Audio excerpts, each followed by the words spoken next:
the thoughts that you think and the beliefs that you have determine the actions you take or do not take. Then that determines the results you get and ultimately your destiny.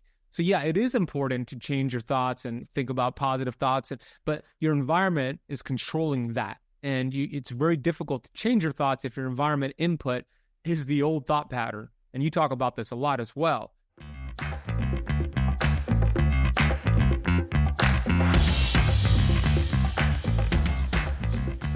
And welcome back to another episode of the Thrive State Podcast. I am your host, Dr. B, triple board certified MD and performance and longevity expert. And on today's podcast, it is all about transformation. We actually have somebody that turned obesity into a transformed life. He is the master of metabolism, and the insights you're going to gain today is insights to really allow you to understand what causes disease in our body, what causes obesity, what causes chronic disease such as dementia, such as diabetes, and the latter. What are some of those things that are the causative factors? You'll be surprised to understand it is not genetic. That if we're able to tap or to switch a part of how we approach our world and our life, we could actually tap into the power to not only reverse disease, but to bring us more health, more happiness, and the human potential. You're going to get all of that on today's podcast, I promise you. But before we get into the meat of the podcast, let me first welcome all the newcomers. If you are new to the Thrive State Podcast, welcome in. This is the energy, the space for you to achieve your Thrive State, which is a state of consciousness, a state of being that actually activates the biology of health, happiness, and human potential. I get to bring together thought leaders to bring you the ideas, the thought, the tactics in health and wellness and longevity and life and business and relationships to take your life to the next level. For all you who are returning, if this podcast is giving you value, thank you. I've got a free gift for you coming up in a second, but thank you for helping the show grow. If you haven't already, you could continue to do so by subscribing to the podcast, hitting the notification button, engaging with us in the comments, and sharing this podcast with your friends and family members, and leaving us a 5-star review wherever podcasts are heard. That's going to allow our show to grow. And thank you so much for being a big part of this movement, of this energy, of this possibility of transforming the world by supporting the podcast. And as a free gift for all of you, I want to leave you with the toolkit. I want to give you 10 weeks of workshops, of prompts for you to actively build in the habits that are going to elevate your energetic state and start tearing down the habits, rewiring the habits that are bringing down your energetic state. Go to mythrivestate.com/toolkit to receive that toolkit for free. Our podcast guest, Ben Azadi, was an obese man who went through personal health transformation, releasing 80 pounds of extra weight and getting metabolically healthy. Ever since, Ben Azadi is an FDN practitioner and has been on a mission to help 1 billion people live a healthier lifestyle. Ben has over 16 years of experience in the health industry, and he has authored 4 best-selling books, including his latest, Keto Flex. He has been the go-to source for intermittent fasting and a ketogenic diet since 2013. He's known as the health detective because he investigates dysfunction and he educates, not medicates, to bring the body back to normal function. He's the founder of Keto, a global brand bringing awareness to ancient healing strategies such as the keto diet and fasting. Ben is the host of a top 15 podcast, the Metabolic Freedom Podcast, which won Keto Podcast of the Year in 2022 by the Metabolic Health Summit.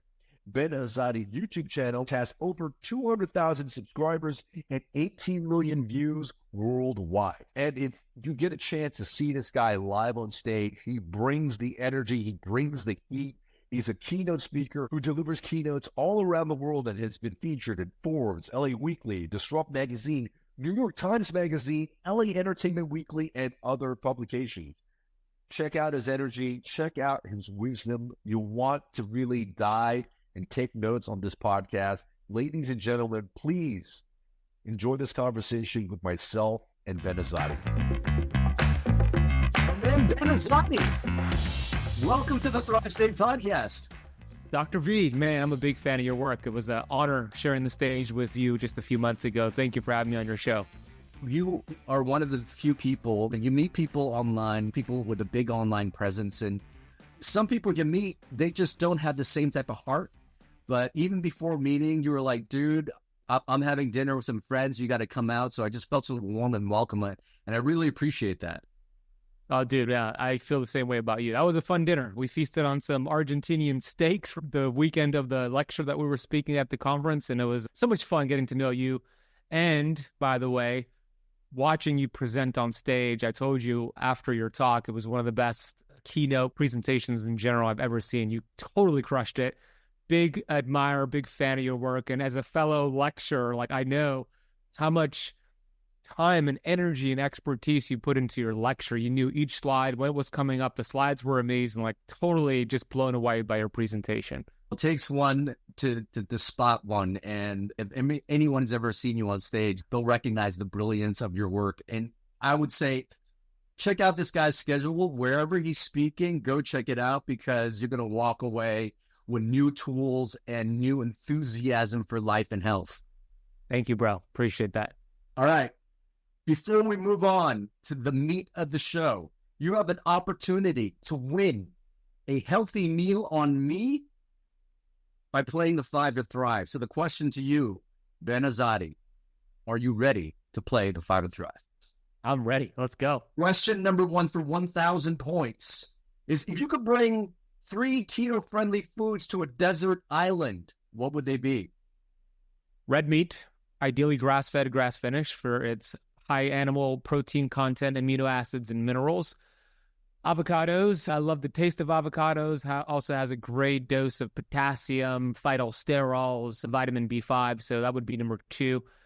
And then I would probably say some fatty fish, salmon or sardines, something that has a good omega-3, EPA, DHA content. So those would be my 3 right there.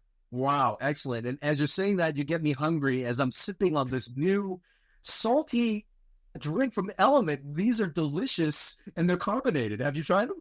I have not. A bunch of my students were posting about getting it. I have not tried it yet. How is it? I'm a big fan of Element. They're delicious. Shout out to Element. I love them. For sending me these. Question number 2 for 1,000 points is, if you could have any superpower, what would it be and why? It would be the ability to learn information tenfold faster than I do now, and to be able to retain it and teach it to people, because it'll just help me educate people in a faster manner. So to be able to, the superpower would be to be able to retain and memorize and teach information at an accelerated 10x sort of rate. Oh, wow. All right. You need to get into Professor Jim Quick's camp here. Yeah, for sure. To bring that out in you. 2,000 points thus far. Question number 3 is, what's the first thing you do every morning to set the tone for the day? I don't look at my phone for an hour and a half after I wake up, and then I am very intentional with writing down my goals and my gratitude. I do that every single morning to start the day. Great.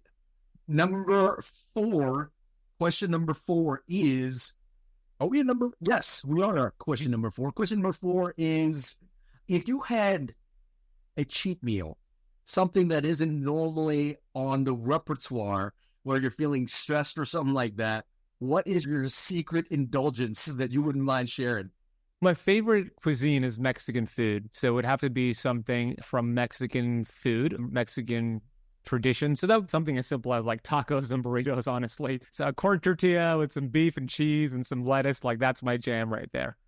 Beautiful. And for 5,000 points to win the 5 to Thrive, last question to you is this. If I put you on stage with 150,000 people, handed you a mic, and have you sing a karaoke song, which song would you belt? Easy, man. Easy question right there. It would be Mr. Brightside by the Killers, one of the greatest songs of all time. Many people hear that and they're like, I don't know that song. When they hear it, they're like, oh yeah, I know that song. So Mr. Brightside by the Killers. That's right. Coming out of my show. Yeah, coming out of my cage, and I've been doing just fine. Yep, that's right. You even got a thumbs up by Zoom right there. 5,000 points. You win the 5 to Thrive, which means healthy meal on me the next time we meet, which I hope is sometime soon. Deal. But let's dive into it. You have really had a pretty iconic growth in your influence and your following. And I think many people resonate with your personal story. For those of us that might not know who you are, can you talk to us about that personal journey, how you went from obese to where you are now? What was that initial wake-up moment to say, hey, life has to change? Yeah, it was a big wake-up moment for sure. For most of my life, I was unhealthy, overweight, and that's putting it mildly. I was obese as a kid. My parents were divorced, right? So my mom worked 3 jobs. She did the best she could do with her circumstances, and I was pretty much left to my own devices. And 2 out of the 3 jobs that my mother worked at were actually Kentucky Fried Chickens. It was 2 different chains. So she would bring me home Kentucky Fried Chicken, and I was a happy kid eating fried food. But of course, that was not great for my health. And I developed really bad behaviors in high school with hanging out with the wrong crowd, gang members, drug dealers, and of course, you become your environment. And that was the case for me. Started doing drugs, started eating really bad foods, developed all these addictive behaviors to drugs and alcohol and processed food and sugar. And nothing really changed until I was 24 years old back in 2008. Now, at this point, my entire body felt inflamed. I felt like my body was on fire. Knee pain, back pain, brain fog, digestive issues, hormone issues, low testosterone. I could go on and on about the symptoms I was dealing with. 24 years old, but I felt like I was 94 years old. And I was rock bottom. I was working at a 9-to-5 job that I was not inspired to work at. I was going through a really bad breakup with my ex-girlfriend, and I was depressed and suicidal, looking for ways to actually end my suffering, end my pain by ending my life. And I explored that many times, but every time I explored that, I kept thinking about my mother and the devastation my mother would have to deal with if I took my life, and it stopped me from pursuing that. So this was a pinnacle point in my life where I knew I had to take ownership and responsibility. And the first step for me was actually picking up books and reading books, but it wasn't actually health and wellness and fitness books. It was actually books on self-development and mindset. I really got into the work of Dr. Wayne Dyer, who would say, I would read passages from Dr. Wayne Dyer. He would say things like, hey, if you keep blaming people for your circumstances, which I was totally doing, then you would have to hire a psychiatrist for the rest of the world in order for you to get better. And that was unrealistic, right? He would say things like, hey, when you squeeze an orange, what comes out? Orange juice. Why? Because that's what's inside. When life squeezes you and applies pressure, what comes out is what's inside, your thoughts, your feelings, your actions. So I realized if I could change my thoughts, my feelings, my actions, it'll change what comes out when life applies pressure. So the first step was changing my mindset. Second step was moving my body, eating whole foods. And it was just a complete paradigm shift for me at this time. But it started with taking responsibility before all of that, because I was blaming people before I took ownership and responsibility. So once I did that, started moving my body, eating the right way, 9 months later, I went through this dramatic weight loss transformation where I lost 80 pounds in 9 months. I went from being as high as 34% body fat, classified as being obese, to as low as 6% body fat. And yes, I achieved a physical six-pack, which is terrific if that's a goal of yours. But most importantly, I achieved a mental six-pack and what it did for my mindset and my mental health. And that was the starting point for me, Dr. V. That's what got me, that's where I decided to leave my 9-to-5 job and become a personal trainer and then a health coach. And I ended up opening up a CrossFit gym here in Miami that I owned and operated for many years, and then ended up selling it. And then I went online and started writing books and started the podcast and all that. So the starting point was a pain to purpose message. You have a similar pain to purpose message as well. And that was 16 plus years ago. And ever since then, I've been a student and a teacher, and then a student and a teacher, where I learn, unlearn, relearn. And I just want to educate as many people as possible to help them understand that, hey, your body was built to heal itself. God created your body to be self-healing. You have an innate intelligence. There is just interference. Let's discover why the interference is there, aka the causes, and then your symptoms, which are not the problem. The symptoms go away by default. And that is why I'm passionate about teaching this. Oh, so good. And I wanted to just unpack what you said about working on mindset first, because I know so many people have the recipe for success, like the things that they may need to do. They may start that every New Year's when they come up with their resolutions. But after a while, they seem to apply so much additional willpower because they're fighting against something and they don't know what's underneath. Can you talk to us about maybe how adopting those mindsets and shifting that earlier on allowed you to maybe go through some of the new habits that you had to start to form? Yeah, it's a great question. And it's very true.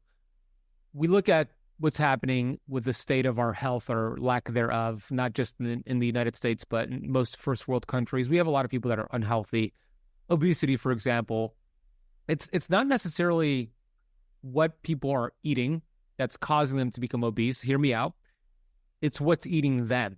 It's really lack of purpose, lack of drive, lack of desire, lack of goals. And when you lack purpose, then there's a void.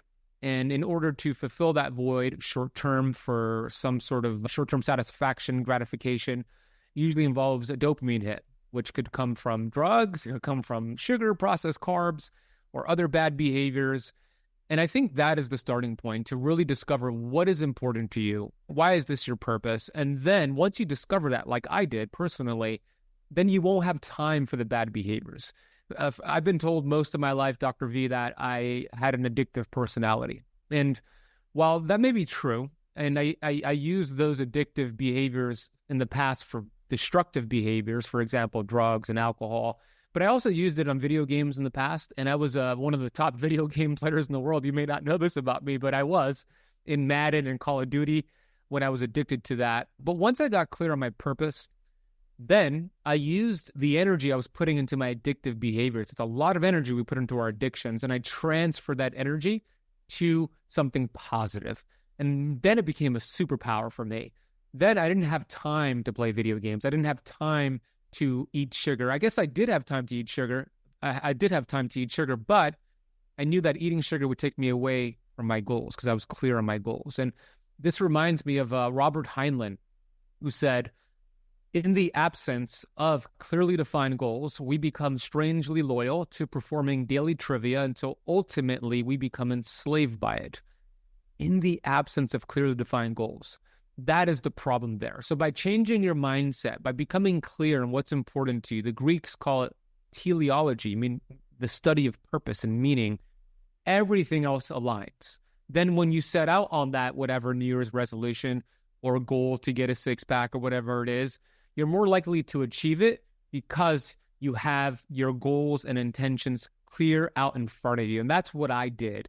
If I didn't do that, it would be like so many people out there that take one step forward, two steps back, weight loss, dieting, whatever it is. So I think it's very important to reshape that paradigm and work on that mental six-pack, and everything else will fall into place after you do that. I love how you really talked about purpose there, but also talked about all the other distractions that were coming into your life that basically fed into this unhealthy behavior. And I wanted to just highlight that now as well. If we are distracted by social media, by what's going on out there, or all these clickbait news headlines that try to capture our attention, and if we're just not conscious about where we're focusing on our energy, we've got news outlet medias, we got big food, we got big farm that basically control how we think and behave.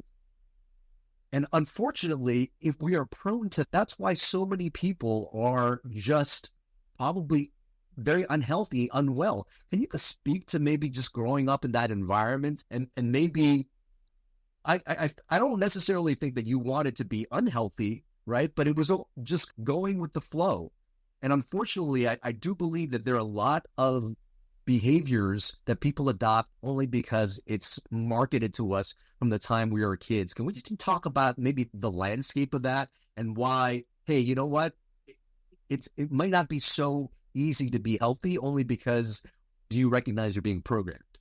Yeah, you're spot on. That's exactly the case. Neville Goddard used to say, we are only limited by weakness of attention and poverty of imagination. Now, what causes that is our environment. And our environment is the first step to clean up. And it was very difficult for me to do that. It still is to this day, to clean up my environment. But your environment will determine the thoughts that you think and the beliefs that you have. the thoughts that you think and the beliefs that you have determine the actions you take or do not take. Then that determines the results you get and ultimately your destiny. So yeah, it is important to change your thoughts and think about positive thoughts, but your environment is controlling that. And it's very difficult to change your thoughts if your environment input is the old thought pattern. And you talk about this a lot as well. So the first step is to do an audit on your environment. You mentioned the news stations, you mentioned the social media, you mentioned the clickbait stuff. A lot of that is designed to keep us sick. And I am not a cynical person. I referenced that Mr. Brightside song in the beginning. I am totally Mr. Brightside. My Wi-Fi router name is called Mr. Brightside. That's how much I am Mr. Brightside. True story. However, the writing is on the wall. Every Thursday, I have dinner with my mom and my fiance. It's a routine that we do. As long as I'm not traveling, I go to her apartment and we have a beautiful dinner. But then my mom has the television on. I don't watch television unless it's like a basketball game. I'm a big NBA fan. Outside of that, there's no television on. My mom watches Hallmark and all the Lifetime channel, and the TV's on during dinner. And I noticed the commercials. It's one big pharma commercial after another big pharma commercial, and then a sprinkle of some big food and then more big pharma. So when I looked at the research and I wanted to determine like what percentage of these commercials are being paid by big pharma, it's 75% of all the commercials in the United States are directly funded by big pharma. And out of the 195 countries in the world, only 2 countries allow this, the United States and New Zealand. And then the rest of the commercials are fast food commercials. So that's the input we're getting. Even if we're consciously aware that we do not want to take that medication or we do not want to go to Burger King, it's still going right into the subconscious mind, and it's determining our values, our thoughts, etc. So we got to turn off the television. Some people call it the idiot box. No disrespect there, but there's a lot of truth to that. And then we want to look at our environment in terms of the people in our lives. This is one of the most difficult things that I had to do, and I'm sure you've gone through this, and there's evolutions to this. But when I started to get clear on my goals and my values about eating healthier, starting a business, being an entrepreneur, a lot of my friends didn't have those goals. They weren't about that life. They wanted to go out and party and drink and eat pizza and do all the bad things that I used to do.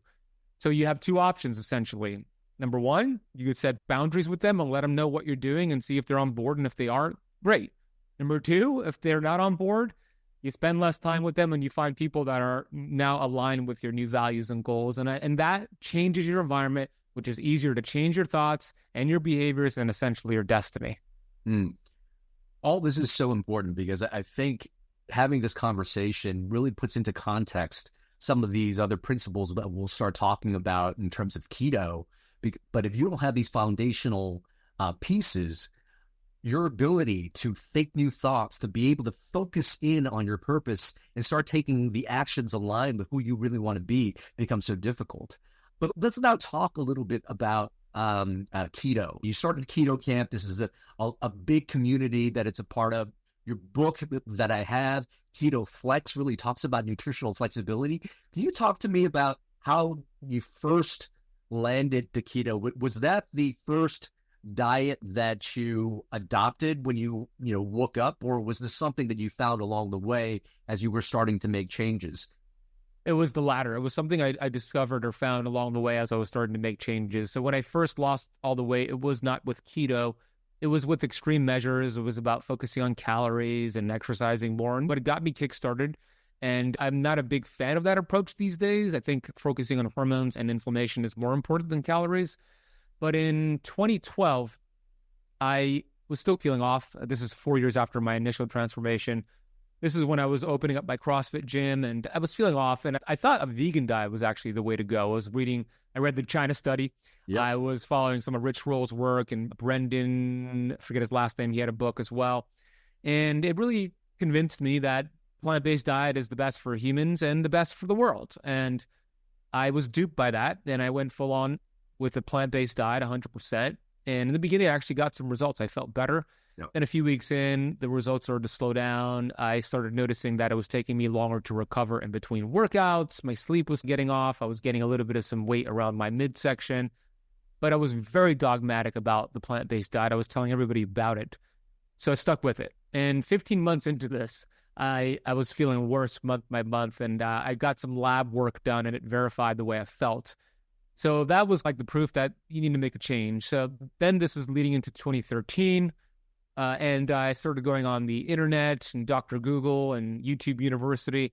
And of course, I came across the ketogenic diet. I came across that. And I also discovered intermittent fasting at the same time. And it made a lot of sense to me that ketosis is this metabolic state that we're all designed to use, not stay in forever. And we'll talk about that, but to use as a tool. And our ancestors, when they didn't have carbohydrates or when they didn't have food in general, they needed to burn body fat, and their brain needed a source of energy, which was a ketone body, the beta-hydroxybutyrate. So it helped their ancestors get through times of famine and lean months where there was not carbohydrates. So it made a lot of sense to me. So that's when I decided to experiment with ketosis and fasting. And oh my gosh, I felt incredible. Energy levels through the roof. This is the time where keto was not popular. So I remember buying the blood ketone strips when there were a lot of money back then. And if you messed up on a strip, you didn't get enough blood or there was an error with the reading, that was like $7 down the drain. So I was testing back then and looking at my blood ketones and blood glucose. But I did fall in love with it. I saw the results for myself. And then I started to do some seminars at my CrossFit gym. And they didn't really want to hear that message because they thought I was crazy at the time. But a lot of my personal training clients started to do it as well. And I started to understand, wow, this is pretty cool. It's working really efficiently. Now, the way I taught it back then is very different than the way I teach it now. We could talk about that, but that is where I discovered keto a little bit before it started to take off and get really popular. I hope you're enjoying the podcast so far. If you are, I just wanted to let you know, join our community. There's so many free resources and a great community of people that desire health, happiness, human potential, to have more in their life, more health, more energy. And when you have those two things together, you could create more happiness, more abundance, whether it be financial, romantic, all these things in your life. And if you're just starting out, you don't know where to go, just sign up for thrivestatestarter.com, because in there you're going to get a bundle of information that includes a longevity ebook, a longevity and performance resource guide, lecture notes that come from my keynotes at Google, at Fortune 500 companies, all the insights in that keynote in lecture slide form given to you. And then finally, breathwork. I share 3 powerful breathwork exercises to access calm, which really gives you clarity and peace during the day, to access energy if you need to wake up and really motivate yourself, and finally a breathwork routine that you could do every single morning so that you could be very intentional with how you create that day. You could find all this stuff delivered free to your inbox at thrivestatestarter.com. And our community is growing. If you want to be a part of a community of people that desire the Thrive State, that are really in Thrive State themselves and help other people along with that, you could be a part of the community. You can get group coaching from me. We do breathwork sessions, meditation sessions, and you also get to drop in and participate in podcasts in the future. You could find more about the community at mythrivestate.com. That's mythrivestate.com. So check out those resources. You're not going to be disappointed. And please enjoy the remainder of this podcast. Now, so you basically talked about the fundamentals and principles of it, but for anyone who's just completely new, okay, this is the first time I'm, hearing about keto, which probably very few people are in that state. But if you had to just dial it down to those fundamental principles, can you repeat like the key concepts and how people, if they want to initiate this, can maybe take an early start? Absolutely. Some studies suggest that 88 to 93% of American adults are metabolically unhealthy. That's a really high percentage. I would rewrite that headline of the study and just say they're in a fat burning or a keto deficiency. They are stuck burning sugar. And there's nothing wrong with burning sugar and glucose unless you're stuck burning sugar and glucose. So when we think about our metabolism, and I'm writing a whole brand new book all about this, that's called Metabolic Freedom with Hay House, which will be out next year, 2025. Thank you, bro. The metabolism is, everything is dependent on the metabolism. And the Greeks refer to the metabolism as transform. meaning the metabolism takes different substrates. What do I mean by that? Protein, which is amino acids, carbohydrates, fatty acids, or even body fat or sunshine, oxygen, and we transform these substrates, whatever available substrates are there, and we transform it into energy, where the metabolism uses it for the electron transport chain. Mitochondria produces energy, lowers oxidative stress, you burn fat and feel good. Now, if you're not doing that, which is 93% of people, unfortunately, there's something going on with the metabolism. They're probably stuck burning sugar. I would bet that they are stuck burning sugar. Out of the two primary sources for fuel, we either have sugar or fat. In other words, glucose or ketones. And the goal is to be able to use both pathways efficiently. When you're only burning sugar and glucose, it creates less energy and more inflammation. What does that mean? Some of the signs to pay attention to if you're a sugar burner, I'll give you some signs. Number one, you feel like you have to snack in between your meals to maintain your energy levels. This is essentially the opposite of metabolic freedom. It's being metabolically handcuffed, where you're relying on food to give you energy. That's a sign.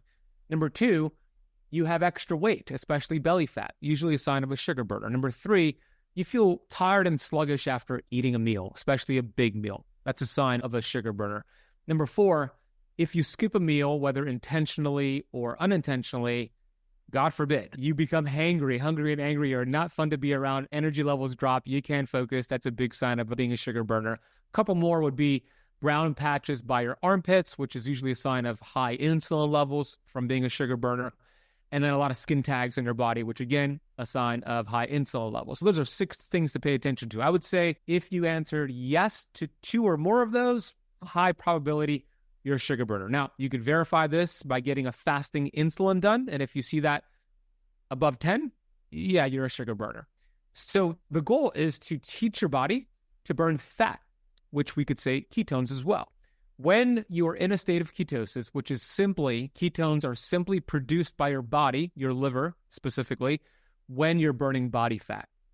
The only way to allow your body to burn body fat is if you lower your insulin levels. So out of the 3 macronutrients out there, carbs, protein, and fat, it's carbohydrates that will spike glucose and then insulin the most.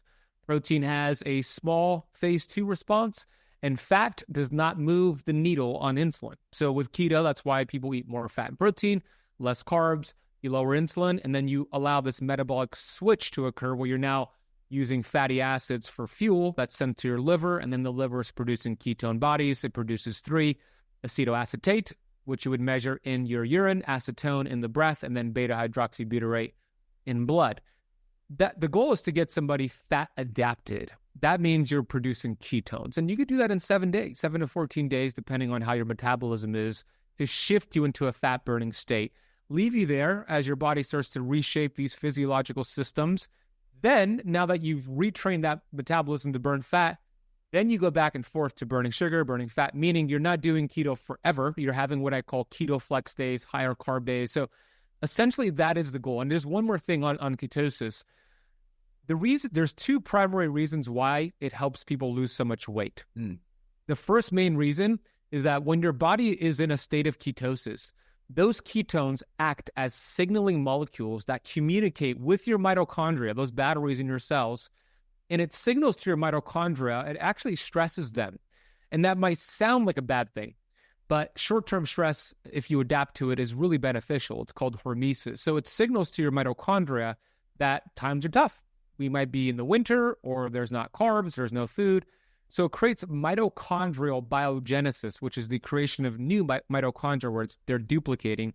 With this duplication, there's about a 400% increase in ATP production, which is kind of like the energy currency that your mitochondria produce. That is a lot of energy. And with that increase in energy, it raises your basal metabolic rate, meaning your metabolism then burns more calories without you having to intentionally burn those calories with exercise or counting calories by looking at what comes in your mouth. That's the first way. The second way is that you lower insulin. And insulin is an energy sensor. And insulin is not bad unless it's called all the time. And with 93% of people, they've called insulin too much, and we have to lower insulin. So by lowering insulin, you allow your body to mobilize fatty acids, and that is the second primary way people lose weight with keto.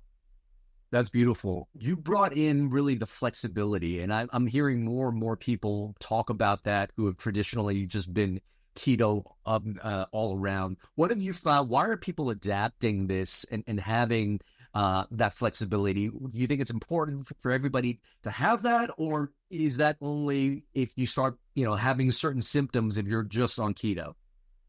I think it is important for everybody to do a flexibility approach with keto, because I mentioned that one form of metabolic inflexibility is those 93% of people, they're only burning sugar. I would argue that another form of metabolic inflexibility is the extreme ketoers who are only burning fat and ketones. They forgot how to burn sugar. Both pathways are really important. So your genes, your genetics will determine how long you could do keto before you start to get symptoms, or even something like carnivore. I've noticed clinically I've taken close to 5,000 people through different keto protocols, men, women, menstruating women, postmenopausal women, all walks of life. And I've noticed that there are several things that start to happen in a negative way when they're in a chronic state of ketosis. Number one, when your body, the thyroid, let's talk about that real quick. You know a lot about this, but the thyroid is very important. It's been called the canary in the coal mine because it's usually the first thing to go out when the body has some stress. But the thyroid hormone, the brain signals to the thyroid via thyroid stimulating hormone to produce the thyroid hormone T4. T4 is inactive and needs to be converted and activated to T3. Then the cells and the receptor sites use T3, very important hormone for the mitochondria, energy production, fat loss, etc. With chronically low levels of insulin, like long-term ketosis, there is a inefficiency in that conversion from T4 to T3 because insulin is actually helpful in that conversion. So with chronically low levels, that conversion doesn't happen as efficiently. And then what I've noticed is reverse T3 goes up, which blocks free T3, and that's a signal of too much stress. And again, keto is a stress, not bad short-term, but it can be bad long-term. So that's one issue. Another issue is that there could be some adrenal issues that happen because when you're in a chronic ketogenic state, that means you're essentially in a chronic stress state. And in order to manufacture glucose, the adrenal glands will pump up cortisol to create gluconeogenesis. And short-term, no issue with that. Long-term, month after month, year after year, it could lead to some adrenal insufficiencies, some adrenal issues, some cortisol issues, and maybe some wonky diurnal patterns. So that's another issue there. And then the third one, there's more, but I'll just share one more. The third one is when we look at, there's a lot of studies out there showing keto causes cancer. When you look at these studies, people who follow a long-term ketogenic, low-carbohydrate diet get a nasty buildup of a free radical called 4-hydroxynonenal, 4-HNE. And that is a nasty free radical that is carcinogenic. And it is true in those studies, it shows a buildup of that. However, that is when you're doing a ketogenic approach with all of these inflammatory fats, these omega-6 seed oils, these PUFAs, and you're constantly oxidizing them and burning them for fuel, you'll get a nasty free radical buildup of 4-HNE. Arguably, if you're doing it right with the right fats, that is not a problem. But a lot of people who do keto do it with the wrong fats. So those are just three. I have more, but those are the top three right there. Thanks for talking about those fats. And I know you have a free resource, actually, cards that people can take and give to their waiters or waitresses to make sure that none of these nasty fats are actually in your food. Can you give us that resource where people could download that? Yeah, absolutely. And I'll just preface that with these fats are highly inflammatory, arguably more inflammatory than sugar. And even some experts like Dr. Kate Shanahan say it could be more inflammatory than cigarettes. As a matter of fact, Dr. Kate Shanahan has a book coming out in June, a new book called Dark Calories, all about seed oils. And I just interviewed her for her book. And in her book, she shared a study that showed 5 ounces of French fries fried in canola oil, which is one of these seed oils, was equivalent to smoking 20 to 25 cigarettes in terms of the carcinogens that were produced. Wow. That is insane. So they're very unstable fats. They're called polyunsaturated fatty acids. And it's not that they're seed oils that make them bad. I want to make that clear. Not all seed oils are bad. As a matter of fact, unadulterated, like meaning cold processed organic seed oils are very healthy for you. Most are not processed that way. It's when they're processed that they are oxidizing essentially your cells, like biting into an apple, leaving on the counter, coming back 5 hours later, it turns brown, what it's doing to your cells. And the linoleic acid, which is the fat in these seed oils, stick around in your cell membranes and mitochondrial membranes for years. So when I go to restaurants, and we've been to a restaurant together, I use the card. I show my seed oil allergy card. And on here it says, "Dear chef, I'm allergic to the following oils marked down below." And it shares those 8 bad oils that you want to avoid. Please make sure the following alternatives are safe. And it gives a list of them. And you show this to the server. You could either download it and show it on your phone or just print it out, and you don't take the hit. So you could get this. Your audience could get this for free if they go to seedoilcard.com. You'll download the PDF, save it as an image on your phone, and either show your phone to the server or print it out and show that to the server, and then you won't take that hit at restaurants. Such an awesome resource. Now, you mentioned you really guided over 5,000 people of all types through different keto protocols. Can you maybe just give a general overview on the different type of avatars, men versus women versus maybe perimenopause, all these different things, and what if people just want to start off, and if they happen to fall into these special avatars, maybe some considerations as they approach keto, because I'm sure probably one size doesn't fit all here. Absolutely. Yeah, you're so right. One size does not fit all. There are thousands, tens of thousands of ways to do keto, but not every way to do keto is a healthy way. Just because something is keto friendly does not make it health friendly. We just made the case all those bad oils are all keto friendly, but they're not health friendly. So yes, what I've noticed is that men could typically be more aggressive and do keto a little bit longer and get really good results doing that. And that is because obviously men have more of a 24-hour hormone recycling pattern. Women who have a menstrual cycle have more of a 28-day hormone recycling pattern. So men are like the sun, 24 hours, women like the moon, 28 days. So for women who have a menstrual cycle, they're going to be doing it differently based off of each week of their cycle. For example, the week of their period, which is the bleed week, is the week where they have low hormones. So when hormones are low, keto and fasting is high. You could do more keto, you could do more fasting, you could be aggressive with your fasting. But when your hormones are high, like the week before your period, meaning we want estrogen and progesterone to be increased for a healthy monthly cycle, then fasting and keto are low, meaning not much fasting and higher healthy carbs to make hormonal conversions. For postmenopausal women, they are very similar to men in terms of the 24-hour recycling pattern, but at this time, of course, the ovaries have put in their work and they've retired, so now the adrenal glands pick up the slack. So stress management, masterment is the name of the game. So you still want to be cyclical with your approach. You don't want to be too aggressive, and I do recommend looking at heart rate variability as a gauge to see how much you could push versus how much you should tailor back with your keto and fasting approach. So HRV, heart rate variability, is a good gauge for that. And focusing on more oxytocin activities like hugging and petting your dog or cat, watching funny movies, that's a crucial time for that, for the postmenopausal women. So in my book, Keto Flex, I have an entire chapter for how women, both cycling and postmenopausal women, do this on a week-by-week basis. And then I'll also have some sections on how men do it as well. So to your point, it needs to be done differently, both keto and fasting. There needs to be a customization. The science on keto and fasting is concrete and clear, and you could look at the studies yourself if you want to geek out. But then there's the art and the customization, and that is just as important. Now, one of the things that is new and exciting, but is also contrarian for some people that want to adapt a ketogenic lifestyle, is LDL. We know that as we start to take more fats and whatnot, LDL skyrockets. Then we have longevity doctors like Peter Attia going ApoB is what we got to look for. We got to lower them with statins if we do that.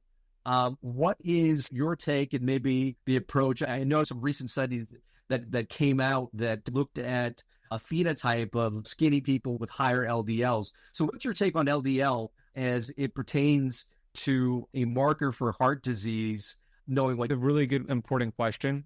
I'm one of those lean phenotypes, the lean hypermass responder. I might have jumbled that, but that's the term. So I do labs extensively on myself, and I do experiments from time to time. I just came off of, when I saw you at the conference, I was coming off of a 90-day carnivore diet experiment. And on day one, I did all my labs. I did a full lipid panel where I did total cholesterol, HDL, triglycerides, LDL, but I did the NMR profile where it looked the particle sizes. And I think that is important to understand that particle sizes matter. Size does matter in this case. You want to look at the particle sizes of your LDL because there are two different particle sizes. You have pattern B, which is the bad, small, sticky pattern of LDL particles. That is inflammatory. That does lodge into your arteries. That does create heart disease. And then you have the other pattern, which is pattern A, large and fluffy, which goes right through your arteries and could actually help with hormones, help with the immune system.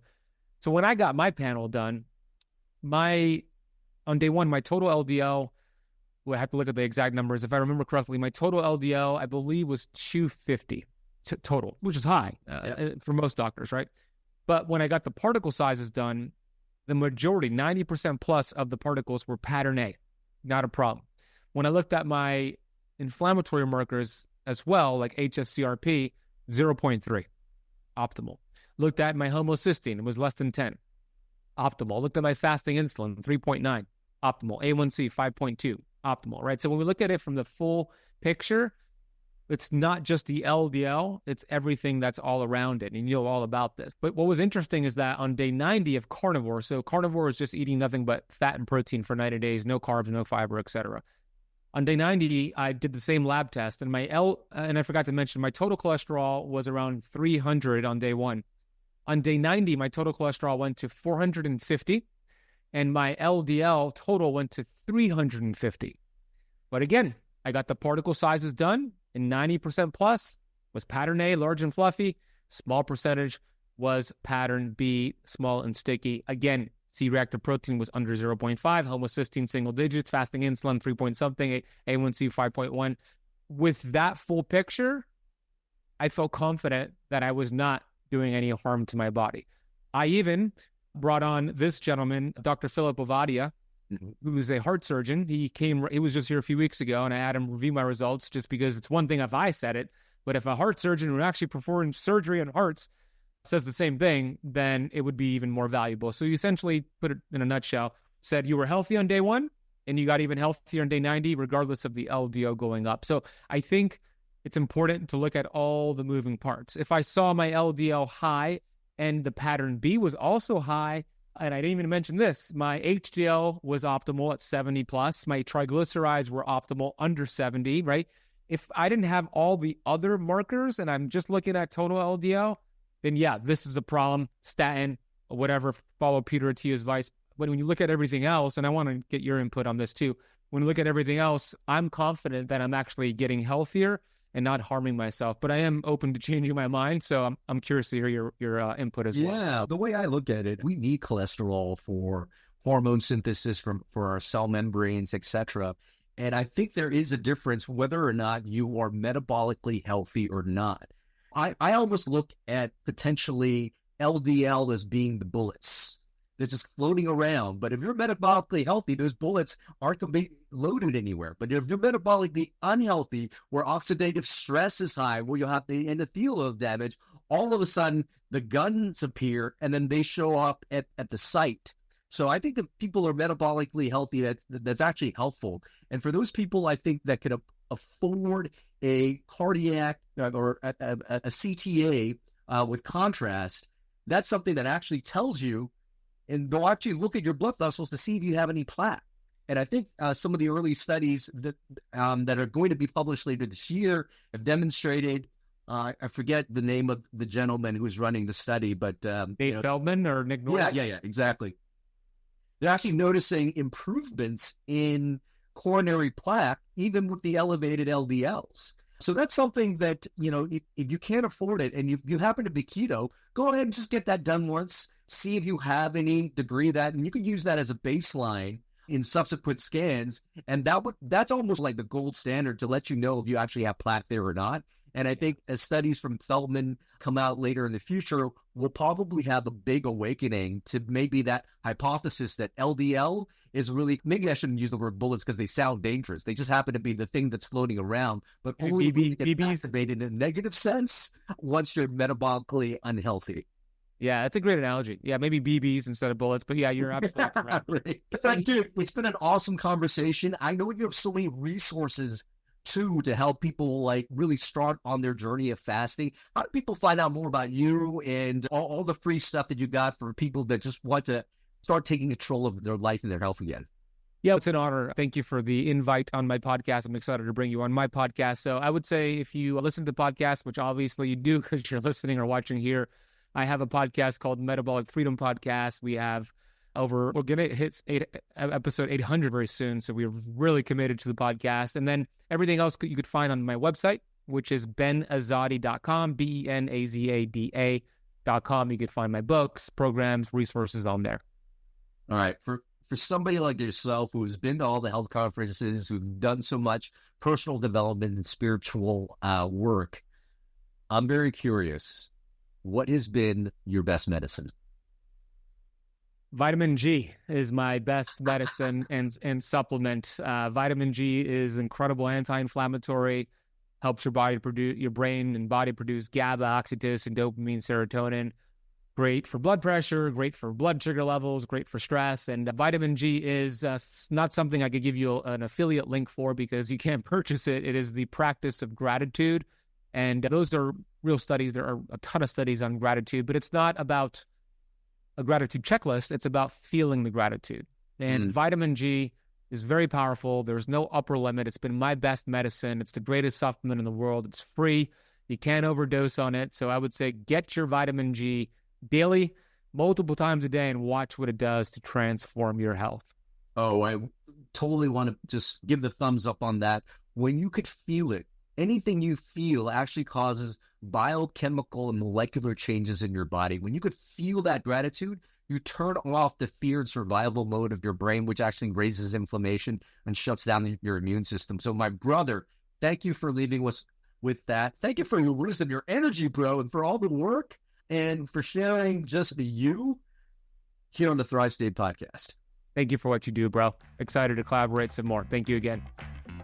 I hope you enjoyed that episode of the Thrive State podcast. And if you're finding that this content is really helping you and your family members, please consider supporting our mission and our cause of elevating health, happiness, and human potential for people all over the world. You can do so by making sure that you subscribe to this podcast, sharing it with your friends and family members, and leaving us a 5-star review wherever podcasts are heard. All these things are going to really help elevate the show and to give us the resources to continue to bring more content just like this to yourself as well as the people that you love. If you haven't already, you might want to consider joining our community. We actually have a community where people get to engage with me in group sessions where we do breath work, meditation, where we do challenges together, really to be able to get us access to health, happiness, human potential, so that we could have longevity and performance in our life as well. You can check out our community at mythrivestate.com. That's mythrivestate.com. And if you haven't already, pick up a copy of my book, Thrive State. It really gives you all the tools, the pillars that you need to create a blueprint to control the energetics of your life. Who are you? How you show up in the world? The choices that you consistently make create an energy in your body, and you can control this. And when you can control that, you also control the messages you give to your DNA that gives you access, again, to optimal health, longevity, and peak performance. And let me also just share a free gift to you. If you haven't already, please pick up my longevity and performance bundle where I share lecture notes, ebooks, breathwork exercises, and longevity and performance resources at thrivestatestarter.com. Thank you so much for being a part of this community. Thank you for helping us grow. Remember always, my friends, that you are your best medicine.